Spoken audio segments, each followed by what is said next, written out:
and I just got up, and I feel crap, and the last thing that I want to do is go to school. Ashton's digital diary reveals a typical day in the life of an American teenager. She gets about 6 hours of sleep a night, barely enough to function. Hey, let's go. I heard you the first time. But with school starting at 7 a.m, a lie-in is out of the question. Staying awake and focused in class is a constant struggle, and not just for Ashton. Sleep deprivation is endemic among children across the US, and teachers are having to adapt their lessons accordingly. If we didn't make our classes more engaging, we would see a decline in our performance. We would see that school-wide, and in many of our classes we would see students who were lethargic, sleepy, maybe heads down at the end of the day. So we have to put a lot of work into keeping them alert and keeping them excited about school. New research now shows how lack of sleep is affecting academic achievement in the US.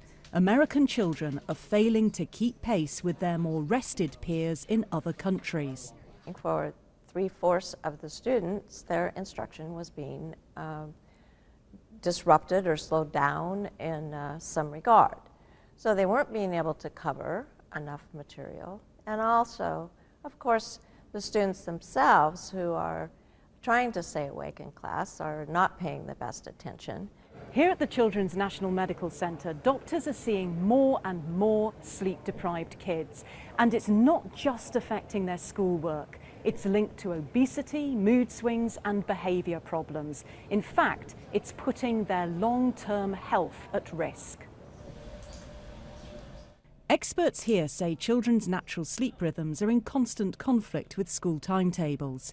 Teenagers in particular find it difficult to go to bed early, but need up to 12 hours of sleep. Sleep is not taken very seriously in our culture. It's not viewed as a health priority, which in fact it's just as important as good nutrition and using seat belts and not smoking cigarettes and all the other things we spend a lot of time teaching children about, which are great, but we don't teach them anything about the importance of sleep. Mom, nothing at 5:30 in the morning is fun. Back at home, Ashton is in no doubt that an early start is to blame for her chronic tiredness. She and her family spent several years in Italy, where school started much later. It was just so different, like it literally feels like two different worlds that I came from. And then for the rest of the day, I had so much more energy, and tests were easier for me. I think I made better grades when I was there. Even when the school day ends, there's homework and soccer practice, which can last until 9 at night. But by mid-afternoon, Ashton is ready for bed. So it's like 3:30 in the afternoon right now, and my day is done. I am so exhausted. But unfortunately for Ashton and millions of other American children, bedtime is still many hours away.